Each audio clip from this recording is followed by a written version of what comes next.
Hey, I just want to come at you with a real quick video. Today I want to show you how to identify whether or not your plants may or may not need some water, and I'm going to show you this on a tomato plant.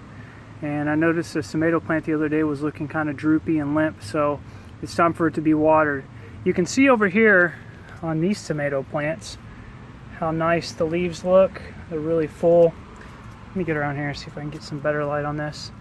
We got the sun setting, but you can kind of see those leaves. They look real vibrant, popped out, really green. The plant looks healthy.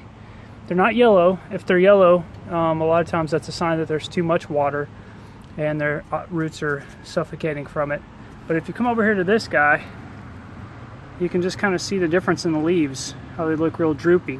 So I'm also going to look at the soil, which you can tell is really brown and dry, and the plant also feels pretty light. This actually needs to be transplanted, which I'm going to get ready to do, but that's just one sign that I look for whenever I'm wondering if I need to water my plants or not. And tomato plants are easy to tell this by. Cucumber plants, pepper plants are kind of the same way.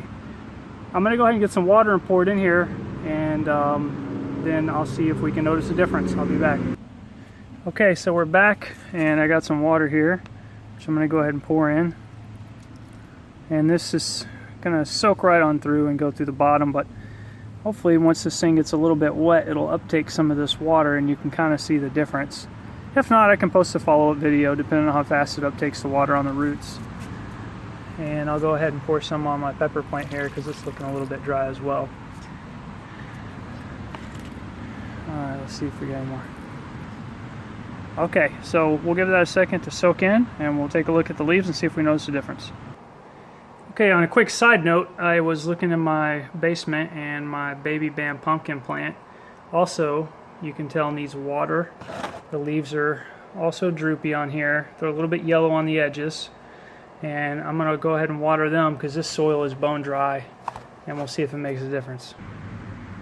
Okay, so this guy's still taking a little while to uptake the water. What I'm going to do is kill this video and then I'll splice in a new one probably sometime this evening or tomorrow after it's had a chance to suck up that water, and we'll see the difference. But if you're noticing this droop in your, especially tomato plants and some of your other plants, just check the soil and see if it's dry, and if it is, go ahead and give it something to drink. And if it's getting really yellow, especially near the bottoms of the leaves and toward the center, and it's been getting plenty of water, you may be just giving it too much water, or it could be under fertilized. Thanks for watching. Hey y'all, back with another update here on the tomato plant. So it's been about 40 minutes and you can see that the tomato plant has uptaken that water and it's looking vibrant and healthy again compared to what it was earlier when it was really droopy. You can see the tomato plant leaves look really nice. They're standing up on their own. They're not crumpled up like they were a minute ago and droopy, and the soil looks nice and moist. Same as these guys over here, the original ones that I showed you. So that's how I tell a lot of times when my plants need to be watered.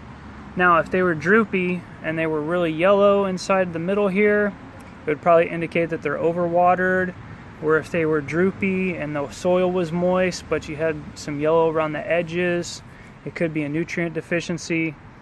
And that's typically how I water. I just kind of look at the leaves and see where they're at. That way I don't overwater. And as far as the watermelon plant goes, or I'm sorry, the baby bam pumpkin plant goes, it's still kind of curled up down here on the bottom and it's yellow on the tips. So I'm thinking this is probably a nutrient deficiency. And this pot is really small for the plant at this point. It really needs to go into the ground to start getting more nutrients, more nitrogen. I'll be transplanting this one into the garden soon, which should kind of help fix some of that and let it really sprawl out and start growing. Okay, I hope this was helpful. Please subscribe if you like my videos. Comment below. Check me out online, narrowliving.com, or you can hit me up on Facebook, and I'll answer any questions I can and try to help you enjoy the gardening life as well and self-sufficiency. Thanks for watching.